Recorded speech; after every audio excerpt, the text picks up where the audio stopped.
요즘 왜 이렇게 예민해졌을까? 성격이 아니라 마음의 신호일지도 모릅니다. 요즘 들어 왜 이렇게 사소한 말에도 마음이 아플까요? 아무 일도 아닌 일에 괜히 화가 나고 짜증이 나고 예민해지고 집에서는 말합니다. 갱년기 온 지 벌써 몇 년 됐잖아. 나이를 먹으면 조금은 더 어른스러워져야 하는데 왜 나는 요즘 더 잘 삐지고 더 흔들리는 걸까요? 문득 이런 생각이 듭니다. 내 성격이 원래 이런 사람이었나?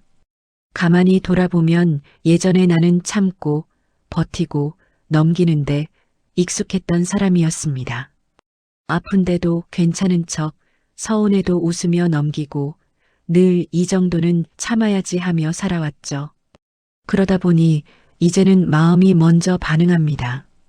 예전처럼 눌러두지 못하고 예민하게, 솔직하게.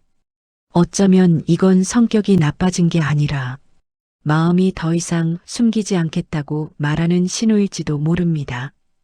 오히려 어른이 된다는 건 내 마음을 정직하게 들여다볼 줄 아는 사람이 되는 것인지도 모르겠습니다.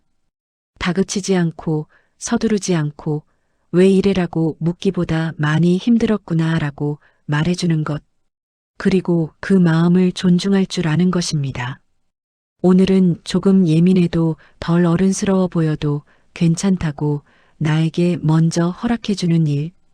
그렇게 하루하루 나를 적으로 두지 않는 연습을 하다 보면 어느 순간 우리는 조금 더 단단한 사람이 되어 있을지도 모릅니다.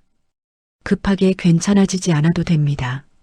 이 시기는 무너지는 시간이 아니라 나를 다시 배우는 시간이니까요.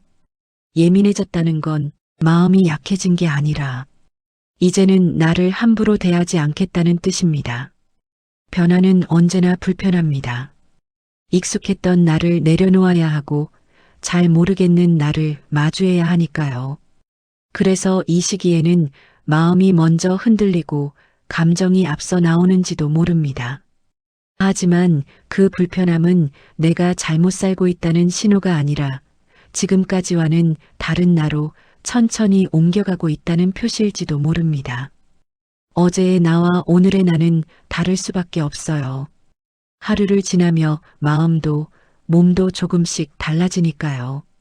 그런데 가끔은 이런 질문들이 위로가 아니라 자책처럼 느껴질 때가 있습니다. 왜 나는 아직 이럴까? 왜 이렇게 작은 일에 흔들릴까? 나이 들면 좀 나아져야 하는 거 아닌가? 하지만 그런 질문이 떠오른다는 건 내가 부족해서가 아니라 나를 포기하지 않았다는 뜻일지도 모릅니다. 무너지고 있다면 이렇게 스스로에게 묻지도 못했을 테니까요. 우리는 평생 나를 알아가는 중이에요. 40대의 나, 50대의 나, 60대의 나는 모두 다른 얼굴을 하고 있고 각자 다른 속도로 살아갑니다. 그래서 지금의 이 변화도 이상한 게 아니라 자연스러운 흐름일지도 모릅니다. 갱년기는 이제 조금 쉬어도 된다는 내 몸이 보내는 신호입니다.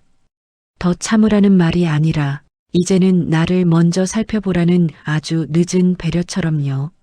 하지만 중요한 건 이름이 아니라 느낌입니다.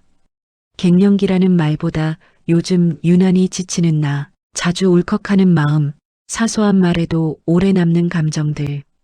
몸과 마음은 늘 먼저 신호를 보내고 우리는 늘 한참 뒤에야 그걸 알아차립니다.